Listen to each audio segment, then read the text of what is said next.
आज दिनांक 26 फेब्रुवारी 2026 रोजी आम्ही या ठिकाणी मुंबई येथे सुरू असलेलं आझाद मैदान येथे मानवता उर्फ वंशिका डोंगरे या दिव्यांग गतिमंद मुलीचं उपोषण सुरू होतं आणि या उपोषणाच्या दरम्यान सन्माननीय महाराष्ट्राचे लाडके मुख्यमंत्री देवेंद्र फडणवीस साहेब यांच्या आदेशानुसार आणि माननीय महसूल मंत्री चंद्रशेखर बावनकुळे साहेब यांच्या आदेशानुसार त्यांनी आम्हाला वंशिका आणि संपूर्ण आमच्या उपोषणाच्या कमिटीसह नागपूर येथे विभागीय आयुक्त यांना भेटण्यासाठी पाठवलं.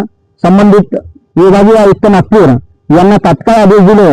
मी राज्याचे मुख्यमंत्री साहेब यांचा मी आभारी आहे.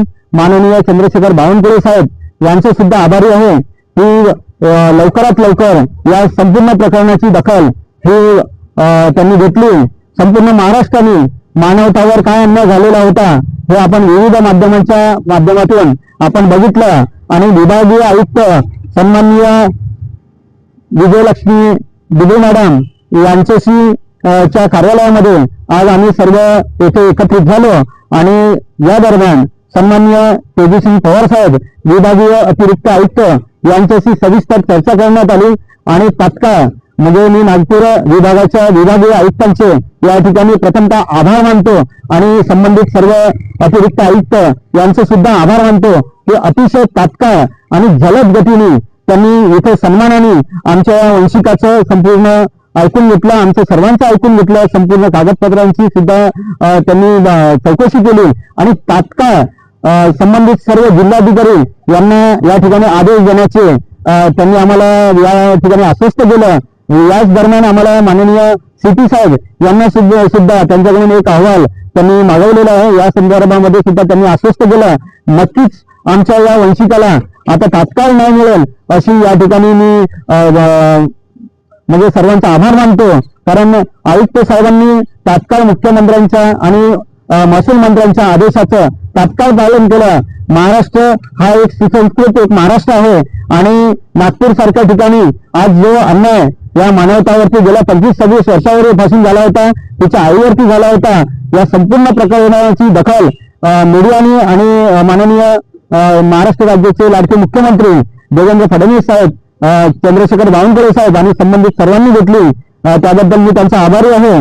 मानवता ही माजी आमदार स्वर्गीय सिद्धरावजी डोंगरे यांची नात आहे आणि एका आमदाराच्या नातीवरती हा अन्याय झालेला आहे आणि ती आज 25-26 वर्षाची आहे आणि तिला व्यवस्थित बोलता येत नाही आहे.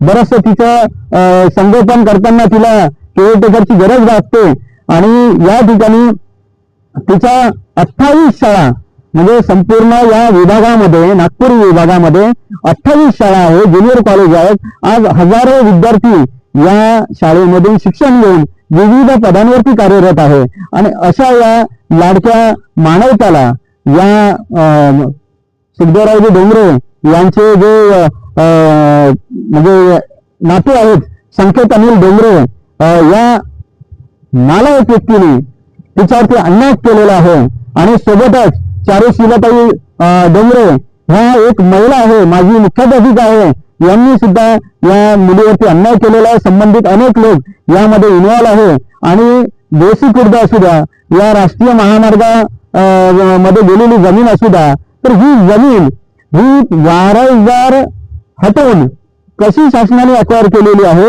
हे सुद्धा आम्ही माननीय अतिरिक्त आयुक्त यांच्या निदर्शनास आणून दिलं आणि त्यांनी सुद्धा आम्हाला या सगळ्या गोष्टीला सकारात्मक दुजोरा दिलेला आहे आणि नक्कीच त्यांनी आम्हाला आश्वस्त केलं की खऱ्या अर्थाने खरोखरच अन्याय झालेला आहे आणि या मुलीला न्याय दिला जाईल. अशा पद्धतीचे आम्ही संपूर्ण अहवाल हे शासनाकडून संबंधित जिल्हाधिकाऱ्याकडून आम्ही मागवतो आणि सीपींना सुद्धा निर्देशित केलेला आहे की या संदर्भामध्ये जे काही दोषी असतील त्यांच्या संदर्भात अहवाल मागून पुढची कारवाई करण्याचे सुद्धा त्यांनी आम्हाला सांगितलेलं आहे. कारण हे संपूर्ण प्रकरणाचं जे गोडबांगाल आहे म्हणजे शासनाला जागा अक्वायर होते परंतु जे ऍफिडेव्हिट मध्ये बनलेले असतील यामध्ये नेमके कोण कोण दोषी आहेत, तहसीलदार किती दोषी आहेत, विभागीय अधिकारी दोषी किती आहेत, तलाठी किती दोषी आहेत, संबंधित अधिकारी दोषी किती आहे, यांच्यावर सुद्धा कारवाईची आम्ही या ठिकाणी मागणी केलेली आहे. आणि मी पुन्हा एकदा या ठिकाणी विभागीय आयुक्त माननीय विजयलक्ष्मी बिद्री मॅडम यांचं मी आभार मानतो. शतशः त्यांचं मी आभारी आहे. आणि माननीय तेजसिंग पवार साहेब विभागीय अतिरिक्त आयुक्त यांचे सुद्धा मी आभारी आहे की खऱ्या अर्थानं नागपूरला सुद्धा चांगले आयुक्त लाभलेले आहेत याचा आम्हाला येथे प्रत्यय आला. कारण एका 2 मिनिटांमध्ये संबंधित प्रशासन म्हणजे त्यांच्या पीएस पासून तर आम्हाला अतिरिक्त आयुक्तांपर्यंत पोहोचवण्याचं तात्काळ पोहोचवण्यात आलं. आणि खरंच इथलं महसूल कार्यालय आणि विभागीय आयुक्त कार्यालय हे सुद्धा सक्षमपणे नक्कीच या मानवताला न्याय देतील अशी आम्हाला निश्चित आता आम्ही आश्वस्त झालेलो आहोत, शाश्वती आहे. त्यामुळे पुन्हा एकदा संपूर्ण मीडियाचं आभार आहे. कारण मीडियाने हा प्रश्न पहिल्या दिवसापासून लावून धरलेला आहे. त्यामुळे मीडियाचे सुद्धा या ठिकाणी आभार मानतो. राज्याचे मुख्यमंत्री साहेब, त्यानंतर चंद्रशेखर बावनकुळे साहेब महसूल मंत्री यांचं आभारी आहेत. संबंधित सर्व मंत्रीगणांचा आभार आहे. माननीय सुनेत्राताई पवार यांचे सुद्धा आभारी आहे. माननीय एकनाथराव शिंदे साहेब यांचे सुद्धा आभारी आहे. या ठिकाणी आज जर आमचे अजितदादा असते तर आम्हाला खूप आनंद झाला असता. मी आदरपूर्वक त्यांना श्रद्धांजली या ठिकाणी अर्पण करतो. आणि नक्कीच अजितदादांना हा विषय माहिती होता, आम्ही त्यांच्या कानावरती टाकलेला होता. आणि नक्कीच या माध्यमातून राज्याचे महाराष्ट्र राज्याचे मुख्यमंत्री हे सर्व दादांचे सर्व निर्णय किंवा दादांच्या जे प्रलंबित असणारे विषय हे त्यांनी तातडीने मार्गाला लावायला घेतलेले आहे. त्याच पद्धतीने आता हा वंशिकाचा सुद्धा निर्णय त्यांनी तातडीने मार्गाला लावलेला आहे. त्यामुळे सर्वांचा आभार आहे. माननीय सीपी साहेब, संबंधित सर्व पोलीस अधिकारी, नागपूरचे सर्व पोलीस अधिकारी, सर्व कलेक्टर यांचे आभारी आहे. आणि या मीडियाच्या माध्यमातून हा जो जिवंत प्रश्न आहे या प्रश्नाला आपण सर्व मिळून समोर येऊन वाचा फोडावी. सर्व सामाजिक कार्यकर्ते यांनी सुद्धा या प्रकरणामध्ये हस्तक्षेप करून लवकरात लवकर मानवताला कसा आपल्याला न्याय मिळेल या दृष्टीने आपल्याला प्रयत्न करायचा आहे. धन्यवाद. पुन्हा सर्वांचे मी आभारी आहे. मामा मला न्याय द्या, देव मामा मला न्याय द्या, देव मामा मला न्याय द्या, देव मामा मला न्याय द्या, मामा मला न्याय द्या, देव मामा मला न्याय द्या, देव मामा मला न्याय द्या, देव मामा मला न्याय द्या.